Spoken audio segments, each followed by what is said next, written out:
നമസ്കാരം. ഏവർക്കും ഈ ആഴ്ചയിലേക്കുള്ള മാർക്കറ്റ് ഔട്ട്ലുക്ക് വീഡിയോയിലേക്ക് സ്വാഗതം. ഇന്ന് നവംബർ 23, 2025 ഞായർ.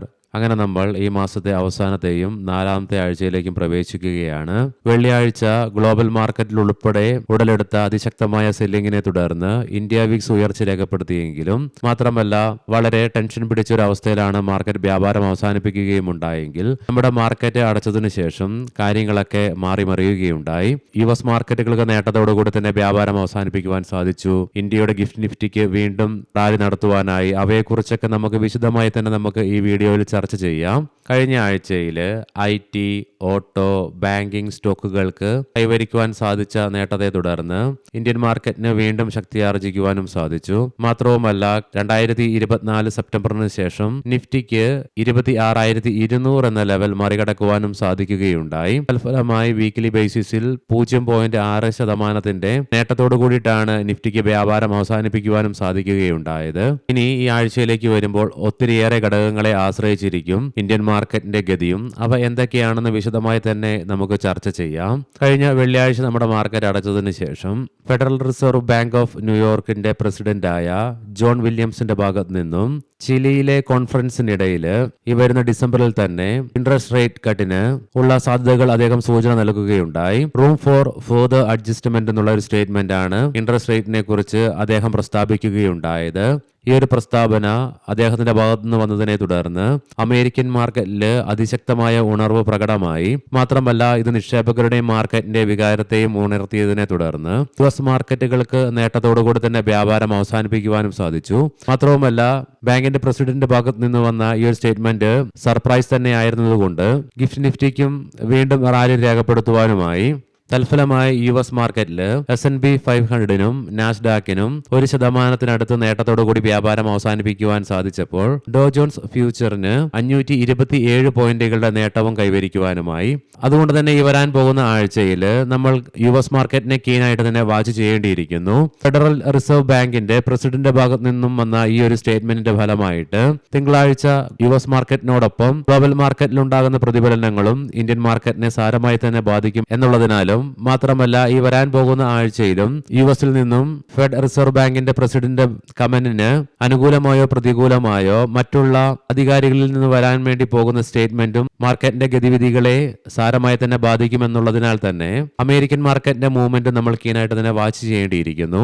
ഈ വരുന്ന ആഴ്ചയിൽ ലൈക്ക് പവർ ഫൈനാൻസ് കോർപ്പറേഷൻ, ഇന്റർസോൾ, റാൻഡ്, ശ്യാം കമൽ ഇൻവെസ്റ്റ്മെന്റ്സ് തുടങ്ങി 6ഓളം കമ്പനികളുടെ എക്സ് ഡിവിഡന്റിന്റെ ഡേറ്റ് ആണ്. അതുകൂടാതെ HDFC അസറ്റ് മാനേജ്മെന്റിന്റെ ബോണസ് ഇഷ്യൂന്റെ റെക്കോർഡ് ഡേറ്റ് ആയിട്ട് നവംബർ 26, എറോകെയർ ടെക്നോളജീസിന്റെ എക്സ് ബോണസിന്റെ റെക്കോർഡ് ഡേറ്റ് നവംബർ 28-മാണ്.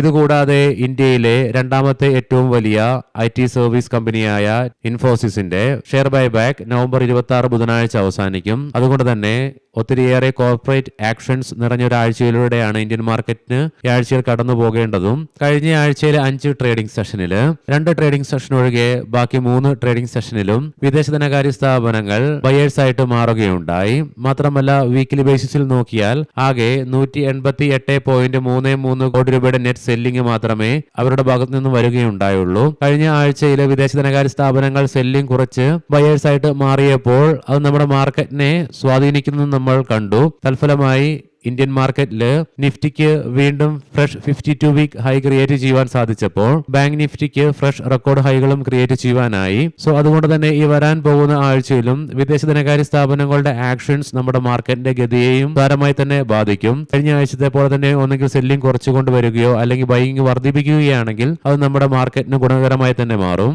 കഴിഞ്ഞ ആഴ്ചയിൽ നിഫ്റ്റിക്ക് 26,200 എന്ന ലെവൽ ഇൻട്രാഡേ ബേസിസിൽ 14 മാസങ്ങൾക്ക് ശേഷം ക്രോസ് ചെയ്യുവാൻ സാധിച്ചെങ്കിൽ കൂടിയിട്ടും അത് നിലനിർത്തുവാനായില്ല. അതുകൊണ്ട് തന്നെ ഈ വരാൻ പോകുന്ന ആഴ്ചയിലും നിഫ്റ്റിയെ സംബന്ധിച്ചിടത്തോളം 26,200 എന്ന ലെവൽ അതിശക്തമായി മറികടന്നുകൊണ്ട് ഈ ലെവലിന് മുകളിലായിട്ട് ക്ലോസിംഗ് രേഖപ്പെടുത്തിയെങ്കിൽ മാത്രമേ മുന്നോട്ടൊരു പ്രയാണം സാധ്യമാവുകയുള്ളൂ.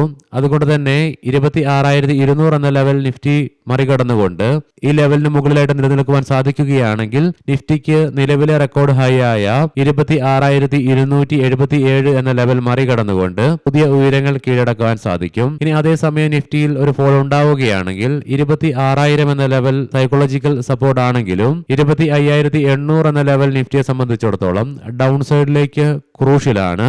കാരണം ഈ ലെവലിന് അടുത്തായിട്ട്, അതായത് 25,840 എന്ന ലെവലിലാണ് നിഫ്റ്റിയുടെ 21 DMA നിലകൊള്ളുന്നതും. അതുകൊണ്ട് തന്നെ ഈ വരാൻ പോകുന്ന ആഴ്ചയിൽ നിഫ്റ്റി 25,800 എന്ന ലെവൽ ബ്രേക്ക് ചെയ്യുകയാണെങ്കിൽ സെല്ലിംഗ് പ്രഷറും അനുഭവപ്പെട്ടേക്കാം. പ്രത്യേകം ശ്രദ്ധിക്കുക, ഇത് ട്രേഡ് റെക്കമെൻഡേഷൻ അല്ല, അനലിസ്റ്റുകളുടെയും എക്സ്പേർട്ടുകളുടെയൊക്കെ അഭിപ്രായങ്ങൾ മാത്രമാണ്.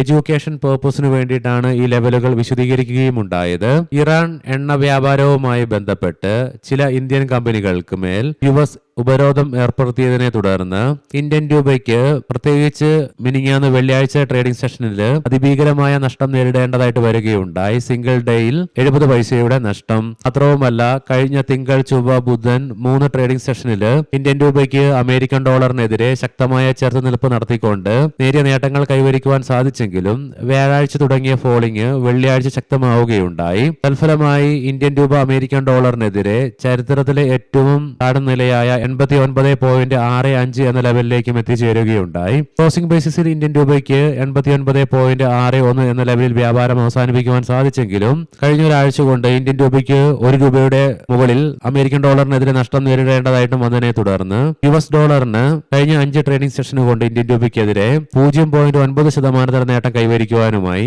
3 മാസം കൊണ്ട് ഇന്ത്യൻ രൂപയ്ക്കെതിരെ 2.5% നേട്ടമാണ് US ഡോളറിന് കൈവരിക്കുവാനും സാധിച്ചത്. ഈ ആഴ്ചയിലും ഒത്തിരിയേറെ IPO ലിസ്റ്റിംഗിന് വേണ്ടിയിട്ട് ലൈനപ്പ് ചെയ്തിട്ടുണ്ട്. നവംബർ 28 വെള്ളിയാഴ്ച സുദീപ് ഫാർമയുടെ ലിസ്റ്റിംഗ് ഉണ്ട്.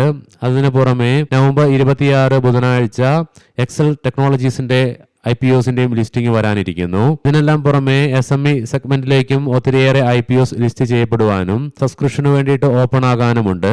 ഇന്ത്യൻ മാർക്കറ്റിനെ ബാധിക്കുമെന്നുള്ളതിനാൽ തന്നെ ഈ IPOസിന്റെയൊക്കെ പ്രകടനവും നമ്മൾ കണ്ടു തന്നെ അറിയേണ്ടിയിരിക്കുന്നു. കാരണം കഴിഞ്ഞ ആഴ്ചകളിൽ ഇതിനെല്ലാം പുറമെ ഇന്ത്യ US ട്രേഡ് ഡീല് എപ്പോൾ വേണമെങ്കിലും സംഭവിക്കാം എന്നുള്ളൊരു അവസ്ഥയാണ് നിലവിൽ നിലനിൽക്കുന്നത്. അമേരിക്കൻ പ്രതിനിധികളുടെ ഭാഗത്ത് നിന്നും ഇന്ത്യൻ യൂണിയൻ മിനിസ്റ്ററുടെ ഭാഗത്ത് നിന്നും വന്ന സൂചനകൾ പ്രകാരം. മാത്രവുമല്ല, ഈ ഒരു സാധ്യമാകുമെന്നുള്ള പ്രതീക്ഷയാണ് മാർക്കറ്റും നിക്ഷേപകരും വെച്ചു പുലർത്തുന്നതും. ഇതുകൂടാതെ ഇന്ത്യയിൽ നിന്നും മാക്രോ ഇക്കണോമിക് ഡാറ്റകളുടെ റിലീസ്, പ്രധാനപ്പെട്ട മറ്റുള്ള ഗ്ലോബൽ ഇവന്റുകൾ നിലനിൽക്കുന്ന ഒരാഴ്ച കൂടിയാണ് ഈ വരാൻ പോകുന്ന ആഴ്ചയിലും. സമയത്തിന്റെ പരിമിതി മൂലം ഓരോന്നായിട്ട് എടുത്ത് പറയുന്നില്ല. പ്രധാനപ്പെട്ട ഓരോ ഇവന്റുകളും അതാത് ദിവസത്തെ പ്രീ മാർക്കറ്റ് റിപ്പോർട്ടിൽ സ്പെസിഫിക് ആയിട്ട് തന്നെ മെൻഷൻ ചെയ്യാം. ഈ പറഞ്ഞ ഘടകങ്ങളുടെയൊക്കെ പ്രവർത്തനങ്ങളെ ആശ്രയിച്ചിരിക്കും വരാൻ പോകുന്ന ആഴ്ചയിൽ ഇന്ത്യൻ മാർക്കറ്റിന്റെ ദിശയും. ഇനി നമുക്ക് കുറച്ച് സ്റ്റോക്കിംഗ് ന്യൂസുകൾ പരിശോധിക്കാം. മുൻകൂട്ടി ഓർമ്മിപ്പിച്ചുകൊള്ളട്ടെ, ഇതൊരു ബൈ ഓർ സെൽ റെക്കമെൻഡേഷൻ അല്ല. കൊട്ടാക് മഹീന്ദ്ര ബാങ്ക് 1:5 എന്ന റേഷ്യോയിൽ സ്റ്റോക്ക് സ്പ്ലിറ്റിനുള്ള അനുമതി ബാങ്കിന്റെ ബോർഡ് അപ്രൂവൽ നൽകുകയുണ്ടായി. ടാറ്റ കെമിക്കൽസ് 910 കോടി രൂപയുടെ വിപുലീകരണ പദ്ധതികൾക്ക് കമ്പനിയുടെ ബോർഡ് അംഗീകാരം നൽകുകയുണ്ടായി. വി-ഗാർഡ് ഇൻഡസ്ട്രീസ് കമ്പനി ലൈറ്റിംഗ് മാർക്കറ്റിലേക്ക് പ്രവേശിക്കുന്നു എന്നുള്ള റിപ്പോർട്ട്സ് വരുന്നുണ്ട്. Mangalam drugs and organics Q2 റിസൾട്ടില് ഇയർ ഓൺ ഇയർ ബേസിസിൽ നെറ്റ് ലോസ് 2.69 കോടി രൂപയിൽ നിന്നും 7.35 കോടി രൂപയായി വർദ്ധിക്കുകയാണ് ഉണ്ടായത്. റവന്യൂവിലും ഇടിവ് രേഖപ്പെടുത്തി. അദാനി എന്റർപ്രൈസസ് 231.34 കോടി രൂപ മുടക്കിക്കൊണ്ട് trade castle tech park private ലിമിറ്റഡിന്റെ 100% വരുന്ന ഓഹരികൾ ഏറ്റെടുക്കുകയുണ്ടായി. ടൈൻ ലാബ്സ് ലിമിറ്റഡ് ബുധനാഴ്ച ഡിസംബർ 3, 2025 കമ്പനിയുടെ Q2 ഏർണിംഗ്സുകൾ പ്രസിദ്ധീകരിക്കും. സെൻ ടെക്നോളജീസ് അനാവേവ് സിസ്റ്റംസ് ആൻഡ് സൊല്യൂഷൻസ് പ്രൈവറ്റ് ലിമിറ്റഡിന്റെ 76% വരുന്ന ഓഹരികൾ കമ്പനി ഏറ്റെടുക്കുകയുണ്ടായി. ഏവർക്കും നല്ല ഒരു സായാഹ്നം ആശംസിക്കുന്നു. നാളെ രാവിലെ പ്രീ മാർക്കറ്റ് റിപ്പോർട്ട്സുമായി കണ്ടുമുട്ടാം. നന്ദി, നമസ്കാരം.